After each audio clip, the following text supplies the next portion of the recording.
Buletin Didik 15 Oktober bersama saya Syafri Izon Wahab. Assalamualaikum dan salam hormat. Pelbagai persediaan dilakukan tenaga pengajar untuk menaikkan semangat murid-murid bagi sesi pembelajaran secara bersemuka. Ada yang mengambil inisiatif sendiri termasuk menyusun atur semula dan menghias kelas sebelum menerima kehadiran pelajar. Menteri Kanan Pendidikan Datuk Dr. Razzie Jidin turut berkongsi beberapa video di Facebooknya mengenai beberapa guru yang bersungguh-sungguh mempersiapkan bilik darjah untuk kehadiran murid secara bersemuka. Antaranya, mereka mengambil inisiatif meredupkan bilik darjah dengan cara menggelapkan atau tinta tingkap. Usaha ini tambahnya akan dapat memberi lebih keselesaan kepada murid. Beliau berterima kasih kepada guru-guru terbabit atas kesungguhan dan semangat yang dikongsikan.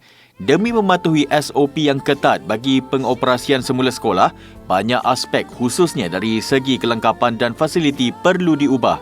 Ini termasuk setiap kelas tidak dibenarkan menggunakan langsir yang dibimbangi menjadi punca penyebaran wabak COVID-19. Disebabkan itu, ramai guru-guru yang prihatin dengan keadaan panas yang perlu dihadapi murid-murid, khususnya bagi mereka yang duduk bersebelahan tingkap. Menerusi perkongsian Cikgu Hafizi Hamizi di TikTok, beliau mengambil inisiatif untuk memasang pelekat cermin gelap atau tinted pada setiap cermin tingkap kelasnya. Lebih mengagumkan, Cikgu Hafizi sanggup mengeluarkan wangnya sendiri untuk merealisasikan usaha itu. Usaha yang sama turut dilakukan oleh Cikgu Fazirah Raibon dari Sekolah Kebangsaan Bukit Jalil. Dalam perkongsiannya, Cikgu Fazirah bersama rakan-rakan tenaga pengajar yang lain berganding bahu memasang pelekat pada cermin tingkap kelas bagi memastikan konsentrasi pembelajaran anak-anak muridnya tidak terganggu. Kami berbincang macam mana nak buat supaya murid yang duduk dekat tepi tingkap tu dia tak kena panas matahari. Sebab bila dah tengah hari, biasanya pukul 1, pukul 2 macam tu, biasanya matahari akan masuk dalam kelas. Kelas kami memang betul-betul bila matahari naik tu memang kena matahari. Jadi kami pun discuss, bincang semua sama-sama. Lepas tu kami pun bersetuju untuk memasang tinted dekat tingkap tersebut. Okey. Alhamdulillah proses pemasangan tersebut berjalan dengan lancar. Selain itu, mereka juga menyusun semula meja-meja mengikut jarak yang sesuai selain membuang alas meja yang koyak dan menggantikannya dengan yang baharu. Saya harap apa yang berlaku nanti, murid-murid datang sekolah dalam keadaan yang gembira, selesa dan yang paling penting sekali, selamatlah. Okay. Dan saya juga berharap semua warga sekolah terus mematuhi peraturan, mematuhi SOP yang telah ditetapkan. Kata pepatah, guru ibarat lilin yang menerangi kehidupan orang lain. Ternyata masih ramai guru berhati mulia yang sanggup berkorban masa dan tenaga, malahan wang ringgit demi memastikan pembelajaran yang selesa untuk pelajar-pelajar mereka. Kebenaran merentas negeri yang diumumkan kerajaan baru-baru ini memberi 1001 hikmah buat rakyat Malaysia yang menantikan saat itu. Bukan sahaja tidak sabar bertemu ahli keluarga yang jauh, malah memberi peluang untuk menghantar ahli keluarga melanjutkan pengajian tinggi sempena pembukaan IPTA.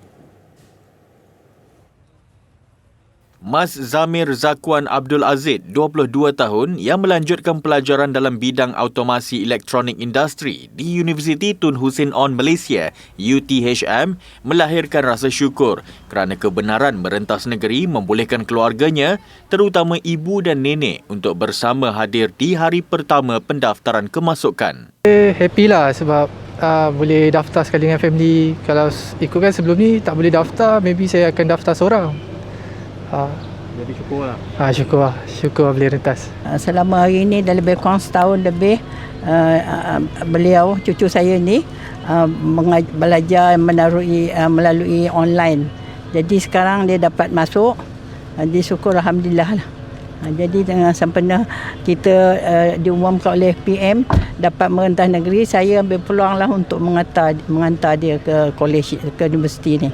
Nada yang sama turut dikongsikan keluarga lain yang datang dari pelbagai negeri. Mereka menyifatkan kebenaran rentas negeri dapat memberi peluang untuk meluangkan masa bercuti bersama anak-anak sebelum menghantar masuk ke kolej. Saya sangat bersyukurlah kepada Yang Maha Esa kerana boleh hantar anak di sini untuk belajar. Semua ni dia belajar dengan online sahaja. Tapi bersyukurlah melepas boleh datang ni untuk anak-anak belajarlah.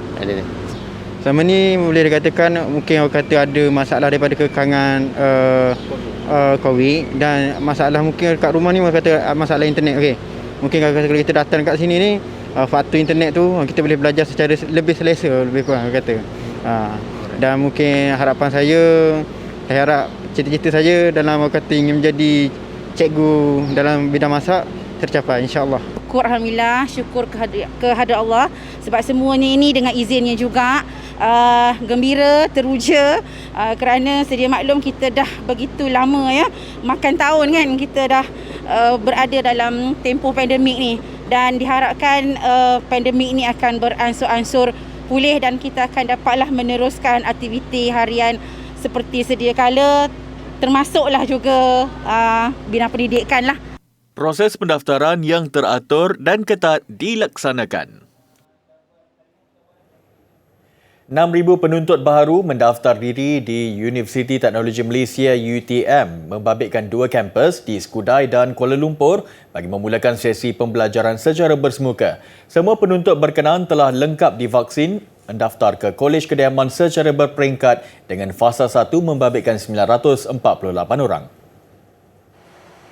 Penuntut yang tiba di kampus induk UTM Skudai diwajibkan menjalani ujian saringan COVID-19 menerusi kaedah Rapid Test Kit RTK secara pandu lalu sebelum dibenarkan ke kolej kediaman masing-masing. Kita jangka ada 600 pelajar akan masuk. Kita ada 3 hari, 15, 16, 17 dan kita anggar 1,800 lah untuk total 3 hari ini. Kemudian ini adalah fasa 1 dan kemudian ada fasa 2. 24 hari bulan 25-26 dan kemudian ada fasa 3 selepas cuti Deepavali. Baki 5,052 penuntut lagi akan mendaftar diri di kolej kediaman masing-masing pada 25 hingga 28 Oktober ini. Manakala fasa 3 pada 8 hingga 11 November depan. UTM menetapkan hanya seorang penuntut ditempatkan di setiap bilik kediaman sebagai langkah pencegahan penularan COVID-19 selain menyediakan pusat isolasi dan kuarantin sekiranya penuntut didapati positif COVID-19. Sebelum ni kan start dari rumah je, sekarang masuk ni dia kena follow lah prosedur daripada kampus sendiri. Pada saya baguslah apa yang UTM buat ni, sebab untuk mencegah penularan di kampus sendiri kan, baguslah tindakan yang UTM ambil. Harapan saya semua student boleh patuh dengan SOP yang UTM tetapkan dan semoga kita boleh sama-sama turunkan kes harian kita. InsyaAllah. Perasaan saya gembira lah sebab finally saya sebab saya suka UTM ni. Dan saya pun akan dapat jumpa kawan-kawan saya setelah 2 tahun kan tidak jumpa. So memang tak sabarlah nak belajar balik. Lagipun ini dah last year, so saya nak fourth year saya ni nak buat yang terbaik. Dewan Bahasa dan Pustaka DBP meminta Kementerian Pelancongan, Seni dan Budaya mengutamakan penggunaan istilah dalam bahasa kebangsaan termasuk nama khas program pengalaman homestay Malaysia di bawah kementerian itu. Ketua Pengarahnya, Datuk Abang Salihuddin Abang Sokeram berkata, pihaknya sangat berharap kementerian atau jabatan kerajaan memberi keutamaan kepada penggunaan istilah atau bahasa dalam bahasa kebangsaan. Beliau mengulas teguran yang di-Pertua Dewan Negara Tan Sri Dr. Rais Yatim kepada Timbalan Menteri Pelancongan Seni dan Budaya Datuk Sri Dr. Santara Kumar berhubung penggunaan istilah homestay pada nama program berkenaan ketika sesi lisan di Dewan Negara baru-baru ini.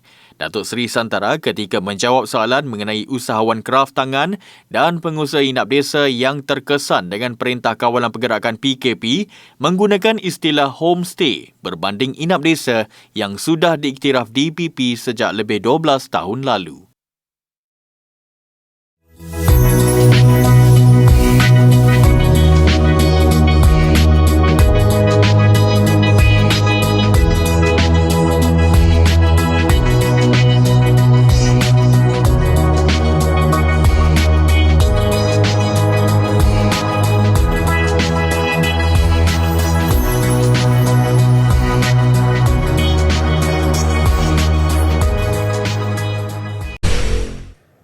Kadar populasi dewasa di Malaysia yang lengkap menerima vaksin COVID-19 kini mencapai 91.2% atau lebih 21 juta setakat ini. Berdasarkan data Kementerian Kesihatan KKM yang disiarkan di portal COVID Now, sebanyak 95% populasi dewasa sudah menerima sekurang-kurangnya satu dos vaksin.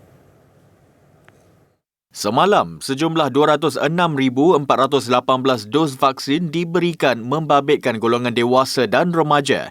Bagi kanak-kanak dan remaja berusia 12 hingga 17 tahun, setakat semalam 17.5% atau 551,972 orang telah melengkapkan suntikan vaksin. Manakala 76.7% lagi menerima sekurang-kurangnya satu dos vaksin menerusi peak bagi golongan itu yang bermula sejak 8 September lalu.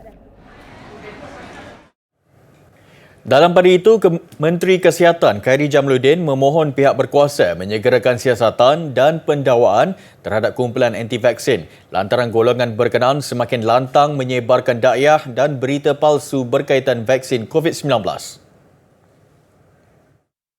Tegas Khairy, Kementerian Kesihatan KKM sudah bertindak dengan membuat laporan polis terhadap sebilangan kumpulan anti-vaksin.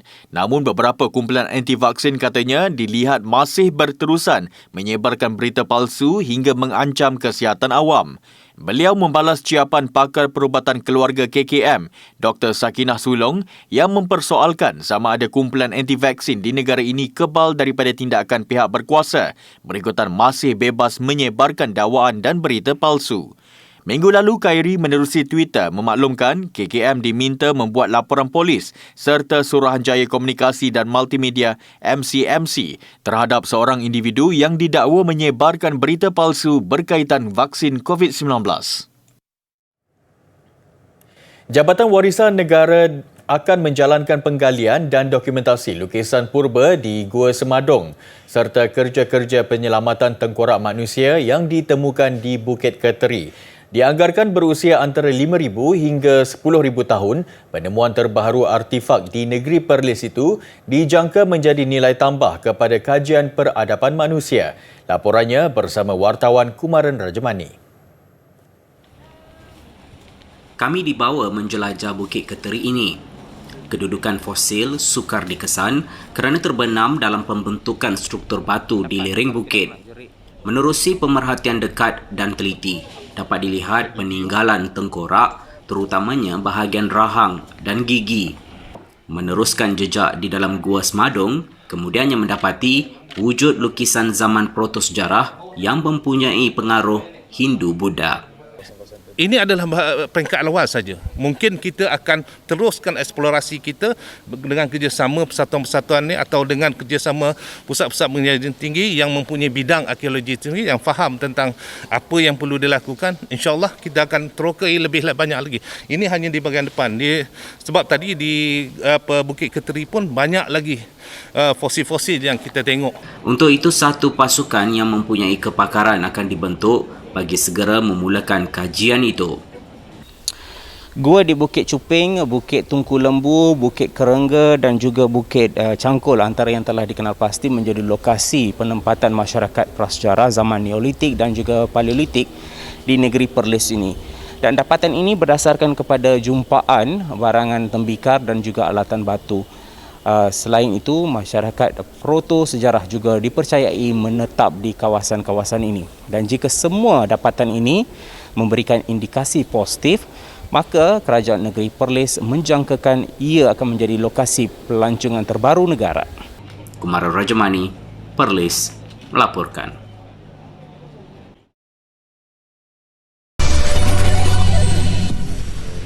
Penyanyi terkemuka Indonesia, Datuk Seri Rosa, menghadiahkan sebuah rumah banglo untuk kedua ibu bapanya yang terletak di kampung halaman Sumedang, Jawa Barat. Memetik laporan Liputan 6, banglo mewah itu dianggarkan bernilai 6 juta ringgit. Menerusi perkongsian di Instagram, penyanyi ini beberapa kali memuat naik gambar bersama keluarga di banglo berkenaan. Ia menampakkan kediaman mewah berwarna putih yang kelihatan megah dan baru sahaja siap pembinaannya. Kediaman itu terletak di kawasan sawah padi dengan memiliki halaman yang sangat luas. Peminat turut meluahkan rasa gembira dengan mengulang siar video-video yang memaparkan sudut rumah terbabit.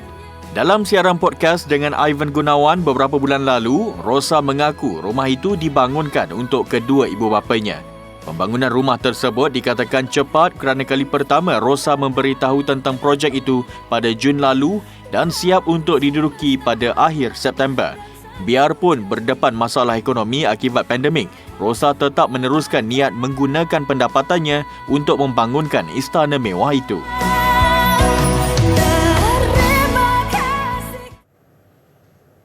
Single baharu penyanyi tersohor Adele, Easy On Me, yang dinanti-nantikan peminatnya seluruh dunia meraih lebih 19 juta tontonan kurang 12 jam sebaik dilancarkan di platform digital sejak pukul 8 pagi waktu tempatan. Kali terakhir muncul dengan album 25 kira-kira 6 tahun lalu, Adele membuai emosi peminat dengan single berentak perlahan, Easy On Me, yang digarap berdasarkan pengalaman hidupnya sendiri. Lagu balada yang penuh emosional ini adalah gambaran pertama terhadap album yang berkisarkan kehidupan Adele selepas melalui episod perpisahan pada 2019.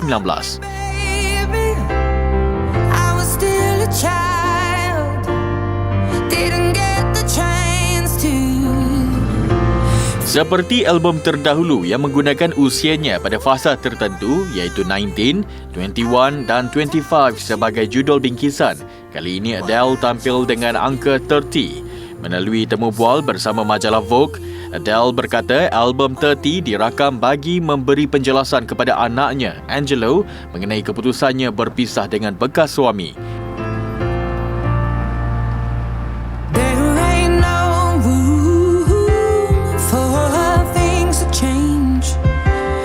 Ia menyaksikan Easy On Me menduduki tangga pertama di carta iTunes Amerika Syarikat, sekaligus membuktikan pemenang anugerah Grammy sebanyak 15 kali itu terus mencipta sejarahnya tersendiri.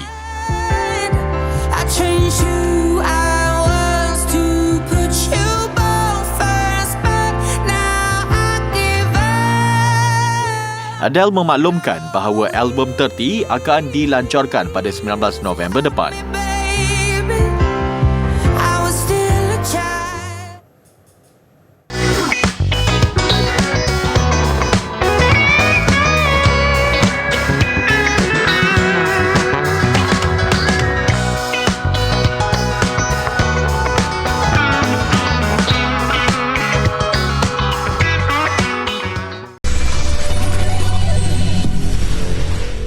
Sukan dimulakan dengan tumpuan hoki. Skuad projek khas Kendalian Wollaston menamatkan aksi ke-7 Siri Jelajah United Kingdom dengan keputusan seri 1-1 menentang Scotland. Jaringan minit akhir Akimullah Anwar menyelamatkan Malaysia daripada kekalahan selepas pihak lawan mencipta jaringan di awal permainan. Skuad projek khas negara bertandang ke Kelab Hoki dan Kriket Clydesdale berdepan pasukan bawah 23 tahun Scotland untuk perlawanan persahabatan ke-7 dalam siri Jelajah United Kingdom. Dan Malaysia dikejutkan jaringan awal pihak lawan ketika perlawanan memasuki minit ke-10. Tersentak dengan jaringan itu, usaha keras digerakkan skuad Kendalian Wollaston untuk memburu gol penyamaan. Semangat kental pemain remaja kebangsaan nyata membuahkan hasil apabila Akimullah Anwar menjadikan kedudukan 1-1 ketika permainan berbaki seminit. Kedua-dua pasukan akan bertemu sekali lagi awal pagi esok yang juga aksi terakhir skuad projek khas di United Kingdom. Ini pula mengenai catatan 3 gol atau hat-trick bola sepak. Ia menyaksikan penyerang berbisa Manchester United, Cristiano Ronaldo, muncul penjaring hat-trick terbanyak dalam abad ke-21. Ronaldo berkelebihan 5 hat-trick berbanding seteru utama Lionel Messi. Hat-trick terbaru Ronaldo ketika membantu Portugal membelasah Luxembourg 5-0 pada kempen kelayakan Piala Dunia. Messi pula mencatatkan 53 hat-trick. Dan pesaing terdekat kedua-dua bintang itu ialah penyerang Atletico Madrid, Luis Suarez yang merekodkan 29 hat-trick. Penyerang Bayern Munich yang juga calon Ballon d'Or pada tahun ini, Robert Lewandowski, kurang 4 hat-trick berbanding Suarez. Bintang Paris Saint-Germain, PSG, Neymar, turut berada dalam senarai apabila mencetak 20 hat-trick. Sementara Mario Gomez, Klaas-Jan Huntelaar dan Sergio Aguero menempa nama dengan 18 hat-trick. Visual Gaya Bebas BMX mengakhiri Buletin Didik malam ini. Saya Syafri Izan Wahab. Salam hormat dan Assalamualaikum. You're listening to Highwood Sky Radio. It's a chilly evening out there, but here's a great song to get you dancing.